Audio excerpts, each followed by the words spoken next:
Welcome to the Small Business Show. Happy Friday, everyone. Today we have a big group and we're going to have a fun discussion. Today we have Mike Castiglione from Sandler Training, Nick Pyzow from CBIZ MXM, and Shannon from Digital Faces.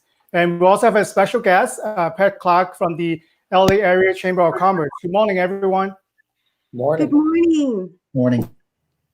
Pat, so we'd like to start with you, and if you could give us a little bit background about the LA Area Chamber and what has the Chamber been doing so far for the past 2 months. Oh, great. Well, first of all, thank you for having me. Hello, everybody. It's great to see you. So the Los Angeles Area Chamber of Commerce. Okay, so we actually were established and been around since 1888. So it's more than 132 years ago. We are considered a regional chamber, which that means we expand our membership and our efforts beyond LA County. So we would cover LA, Orange, Riverside, San Bernardino, and Ventura counties. We have over 1,400 members and actually about 7,000 individuals that are actively involved out of that 1,400 membership. So there are, think about this, there are approximately over 100 chambers just in the LA County alone. So with those stats that I just announced, we are, I guess you would consider us the oldest, largest, and most influential of the business organizations in Los Angeles. Considering there are 4,000 chambers in the US, we're right up there. I think we're probably number 3 or number 4 on the list. We have, let's see what I can say. We have a great leadership. We have about 45 individuals and our staff. We have a wonderful leader, Maria Salinas, who is our president and CEO, first woman Latina president of the chamber. And we operate with 155 board members from the business community, anywhere from small to large. Our membership base, I had mentioned 1,400 members, are combined of small businesses, even entrepreneurs, startups, small businesses, mid-sized, and large corporations in the Southern California area. So we have a great presence here. I can go on more, but let's see what else I can share with you. I'm going to share with you 3 main benefits of the chamber, and then we can move on and you come back to me. Okay. One thing that we like to talk about that the Los Angeles Area Chamber is that we offer access, influence, and connections. Those are 3 things that we really, really pride ourselves in. And access to lawmakers, elected officials for the city, the county, the state, and federal. Influence through that we influence through not only with our chambers but policy issues. We have great councils that also work on the policy issues. We are considered a policy chamber, and connections. With the amount of membership that I just announced and our collaboration with other business organizations, we do have great connections, great business development, and the ability for our members to make wonderful relationships. So I'm going to stop there. And then I guess if we move around, I can add more later on. I almost forgot. So just a disclaimer, all of us here, Nick, Mike, and Shannon, and I are members of the chamber. We're also a very proud ambassador for the chamber, just to put it out there. So wanted to go to you guys, I want to see the business opportunity with your chamber membership. If you could tell me why you decided to join the chamber, how you make your chamber membership work for your business, and if you can share one success story by joining the chamber. Let's start with you, Shannon. Yeah, no problem. So I think, so my name is Shannon with Digital Faces. We actually do social media marketing in Spanish and in English, and with the medical field and other industries as well. And to go to your point, why did I join the chamber? To be honest with you, I wanted to take my business to the next level. I wanted to interact with businesses that were established, that had a great name, and I was, finding a lot of mid-level, small, mid-sized businesses.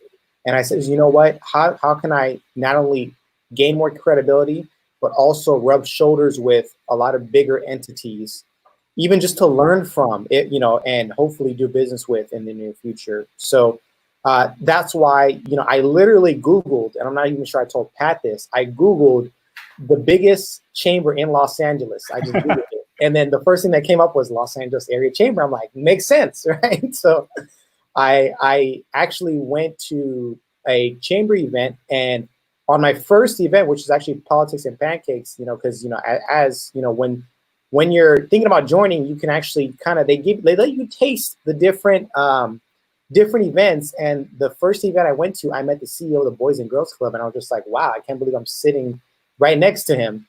So that kind of sold me. And I think the next question was, how did I benefit from it, right?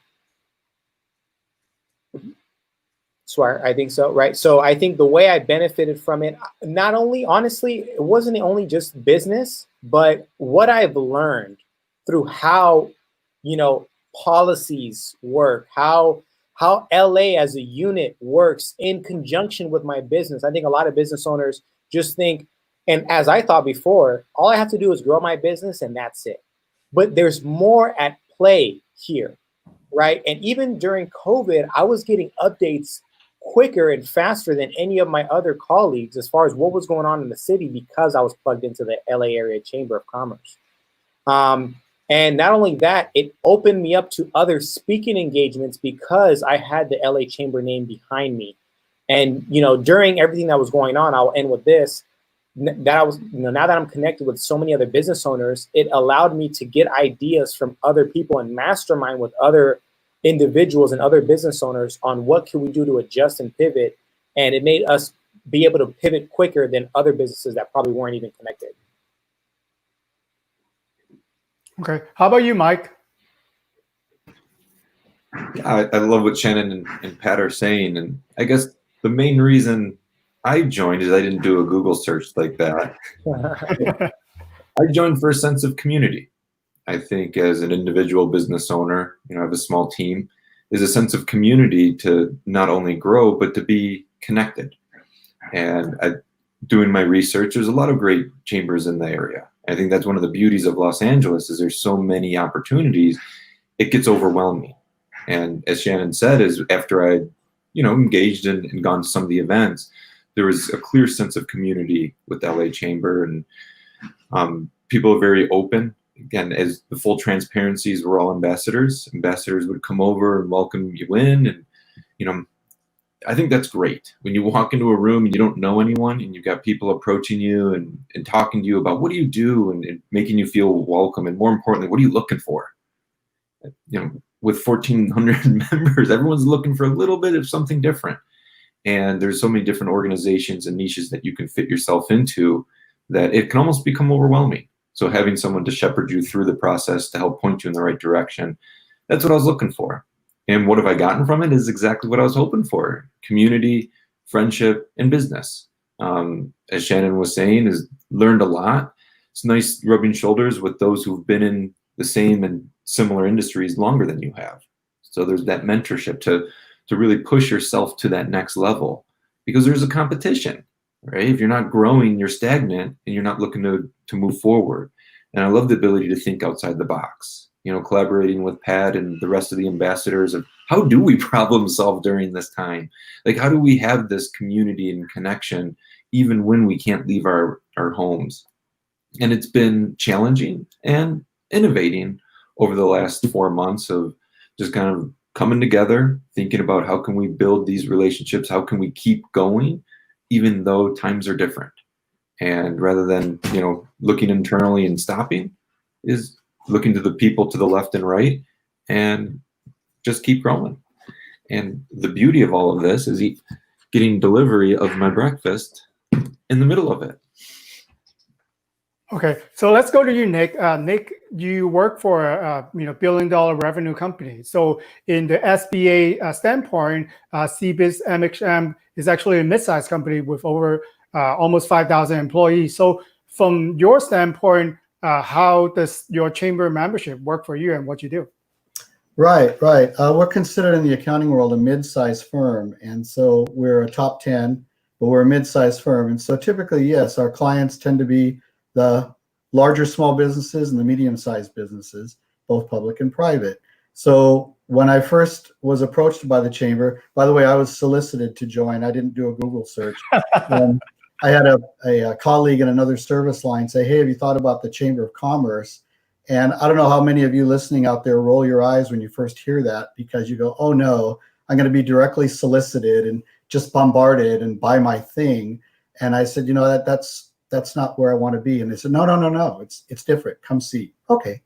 So I went to a few meetings and I saw that the beauty of this chamber was, at first, if you're a small business or solo, it can seem intimidating. You're in these large rooms with these very professional acting and looking folks talking about big and small ideas, and it could be a little intimidating, and it wasn't at all when you start meeting people. And I realized that even though it's large, it is made up of individuals. And I was able to meet individuals who were thinking, yes, some are asking you to engage their service or product, but most were there to build their own, what I would call network supply chain or resource center.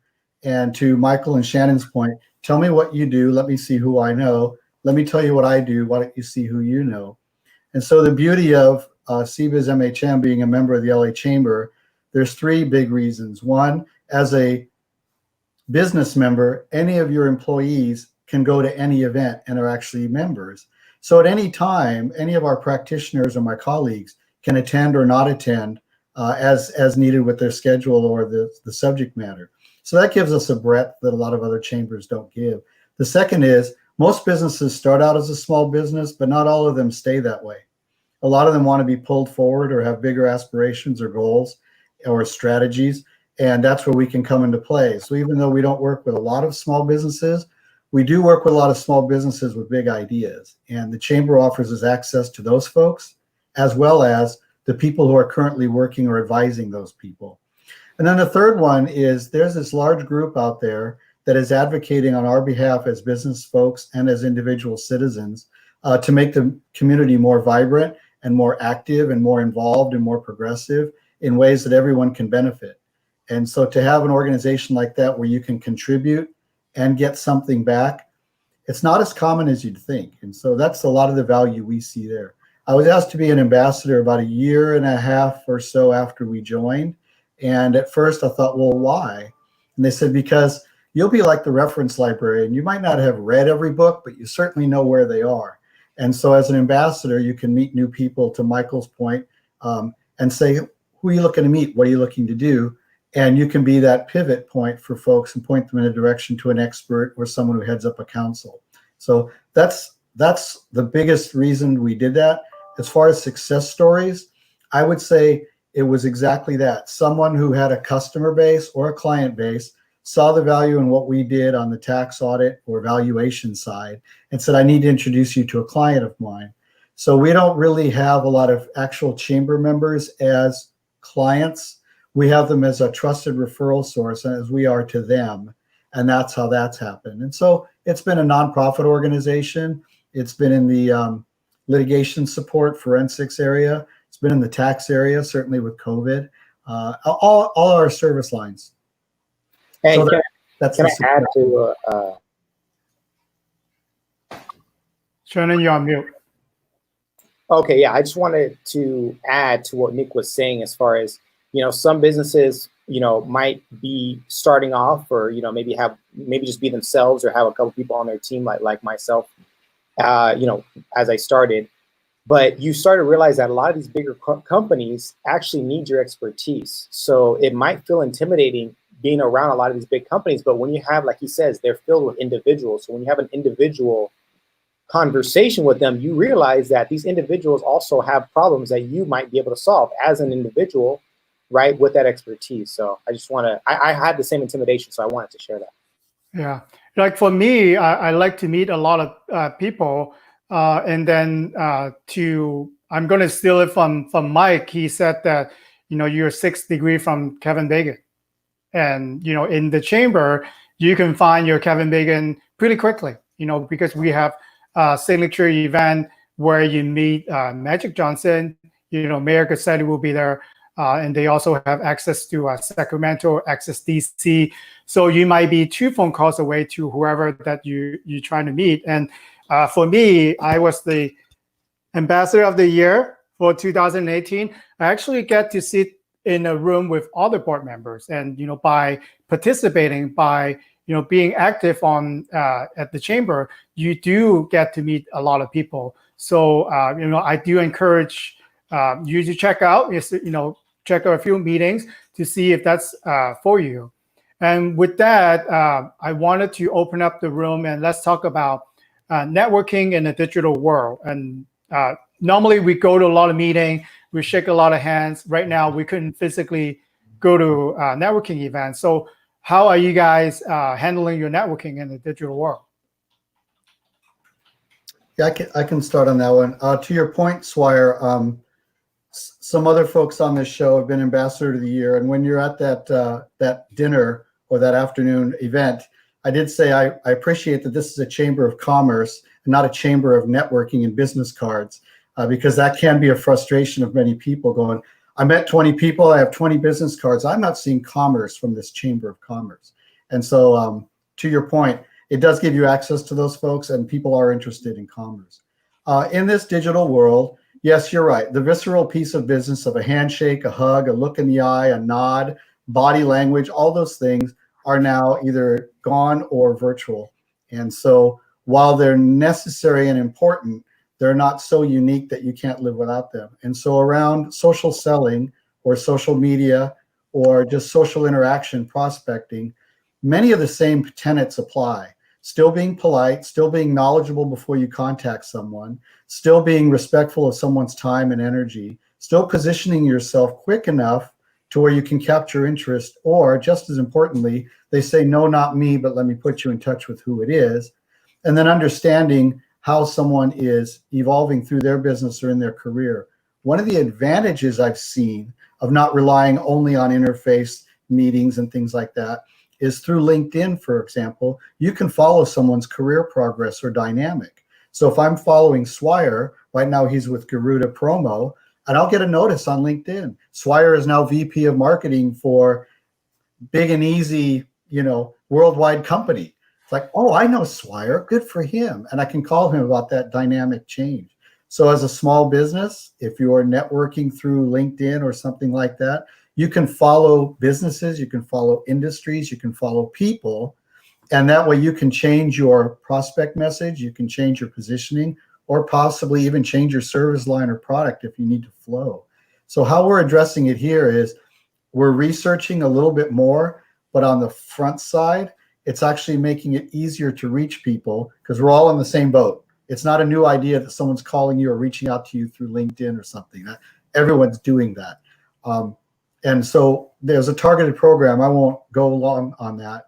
but there's a program to where we do a lot of that research, do that reach out, and then can stay connected with people without having to actually call. If I was working with Shannon and I saw that, you know, he might be a prospect client, until I email him or happen to get lucky with Yahoo News or I happen to be on the phone, I won't know what's going on in his business dynamically. But through LinkedIn, for example, I can follow his industry, his company, and himself.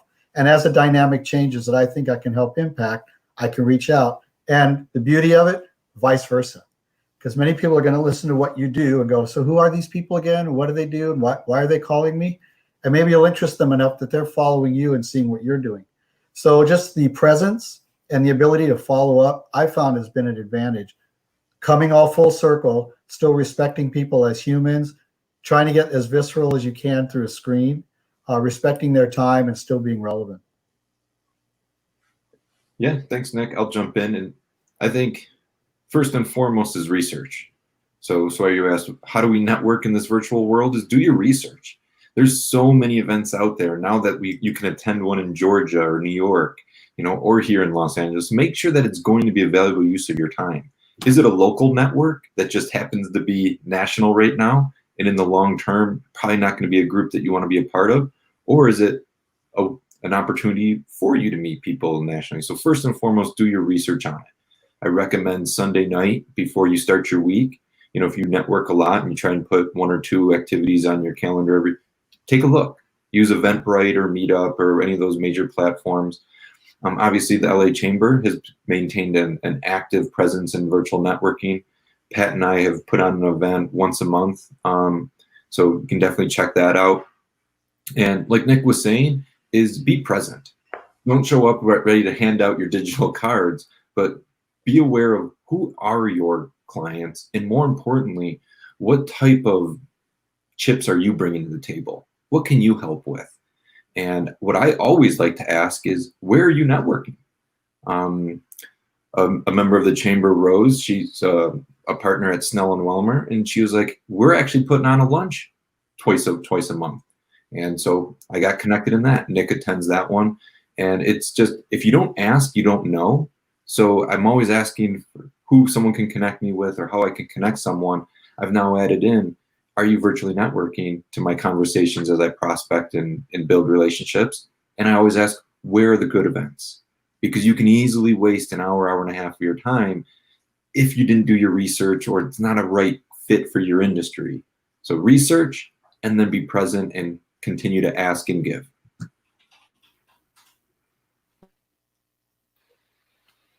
Pat, if you want to go. Well, as you saw, I got cut off. So I'm running around the house. I lost internet. So I'm going to have to ask, what was the question? How do you suggest we network in a digital world? So, you know, it was interesting. Michael had mentioned we're doing our virtual mixer, and we just had one, I think it was a week ago. And one of our members said, it was actually one of the questions that was asked before a breakout, that particular question, that with the pandemic, how are you moving forward with your business? And one person, first answer was utilizing my connections. She said that if she had not made all the connections that she did at the LA Chamber, she probably would be in big trouble right now. She utilized and took advantage of all her activities, the people she met, and reached out to them. Not so much just for business, some of it was business, but just connecting and asking for advice and help. That was one of the biggest things, and it's worked in the virtual world as well. And virtually, Michael, thank you for all that. You're absolutely right. There's so many different programs out there, and there's the opportunities are easier to get involved.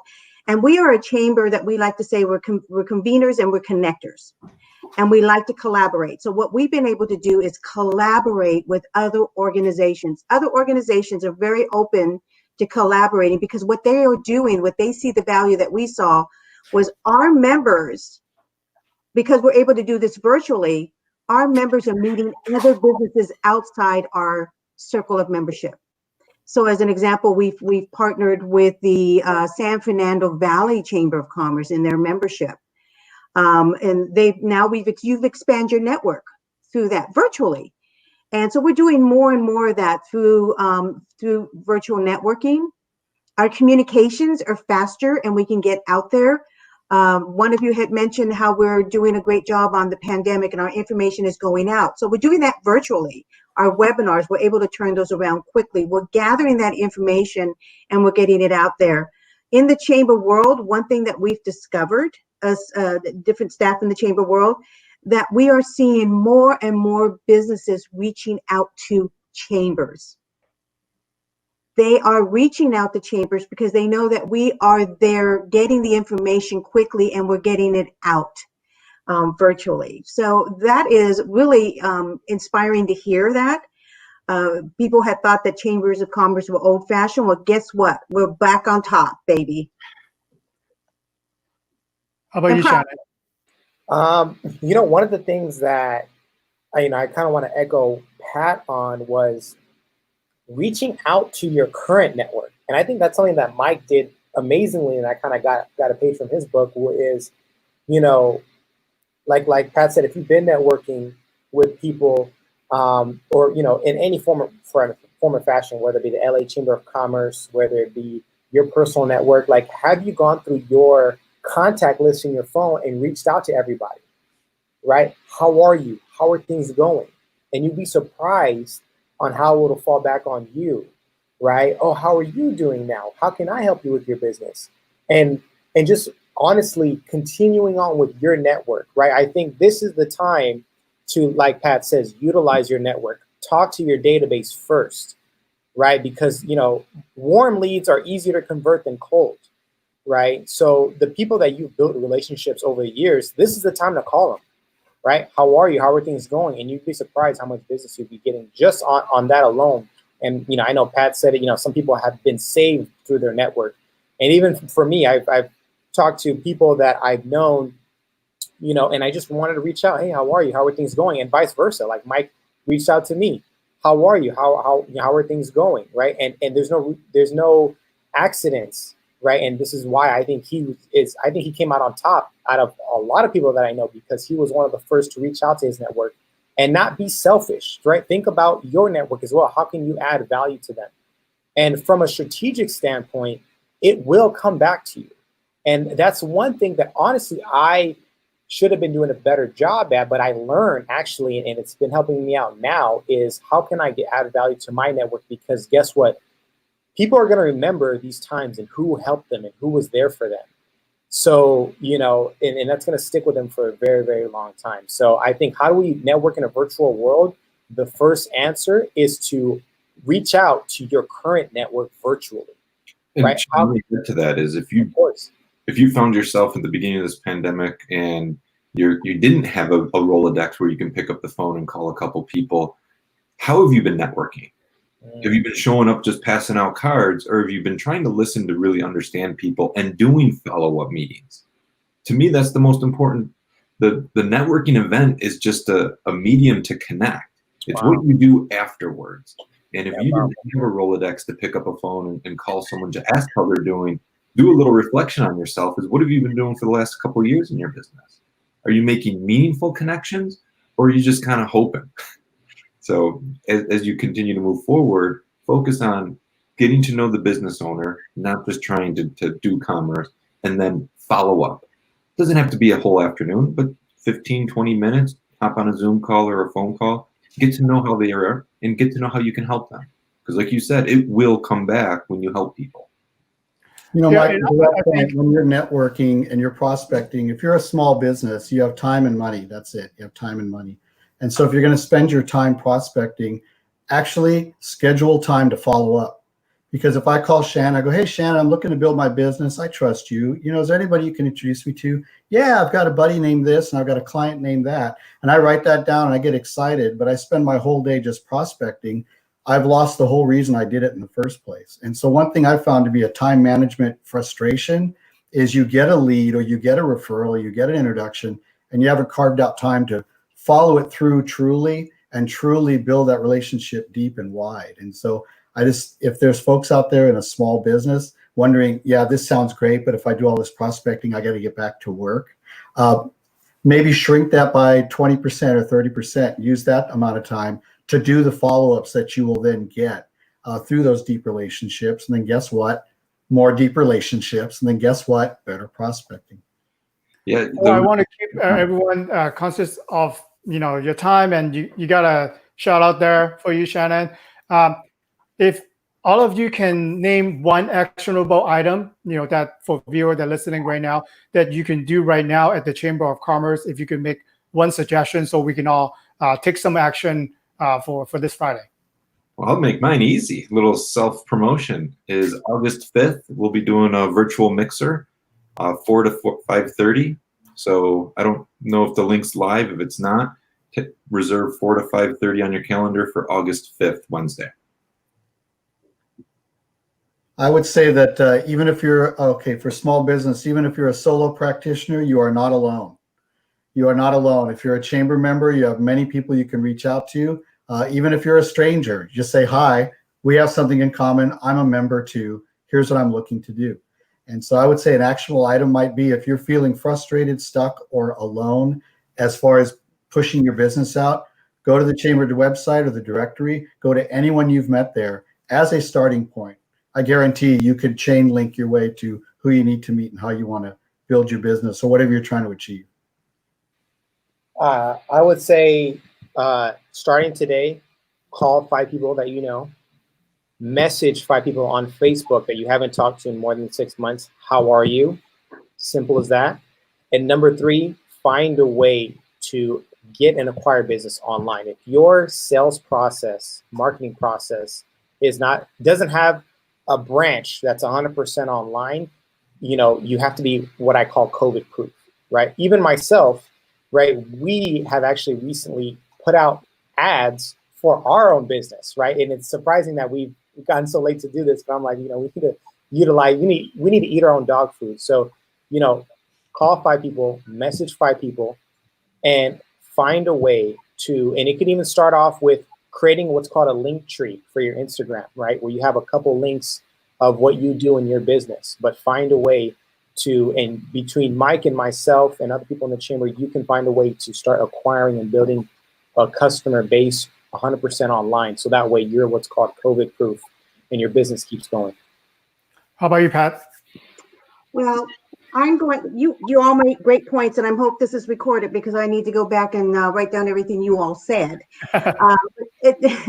Under the leadership of Maria Salinas, we did go through a restructuring and a strategic plan. So I just want to share this, that our vision is a thriving region for all, whether you're a member or not a member. Organizations such as us and other chambers are here to help. We want to make this Los Angeles economy strong. We are part of that. You all said such great things, and Shannon, I love what you said about taking it to the next level. That's exactly what people are looking for. That's what we're here for. And if you're whether you're a startup, we have programs for you, or assistance, or you're an established business of 3 to 5 years, we have programs for you. But we also, it's a learning curve for everyone and for us as well. We listen to our members and we develop our programs by listening to our members. We love them. We love you guys. Thank you all. And also, Shannon, or I don't know who mentioned this, you may not know about the advocacy and what it's there for you. You come on board and you will learn this. We love our membership. We love our volunteers. All of our members have volunteer opportunities. So, and again, I thought you all joined through me. That was the benefits. Yeah. We joined for a reason, but we stayed for you, Pat. Exactly. There you go. Nick said it best. Well, for the last point, I think all of us here, members of the chamber, Pat worked for the chamber. I'll put all of our contact information in the chat. Call us. We each know at least 200 members in the chamber, all of us ambassador. And if you reach out to Pat, she knows everyone in the chamber. And ask her a personal question, how long have you worked at the chamber? Then you know why she knows everyone at the chamber. So we are the connector that you could reach out to any business virtually. We have global counsel, We have access to DC. So if you want to reach to the top or you want to reach to a certain nonprofit interest, we're here to connect you. That's why the reason you want to join Chamber of Commerce is all those people, like-minded individual, is in the Chamber of Commerce. So the call to action today is reach out to all of us, tell us what you're looking for, and we'll connect you. And by that, I want to thank everyone for coming on today. Pat, this is so much fun. Love to have you on all the time. And then thank you, everyone. Appreciate Thank it. you so much. Thank you, guys. Bye. Bye.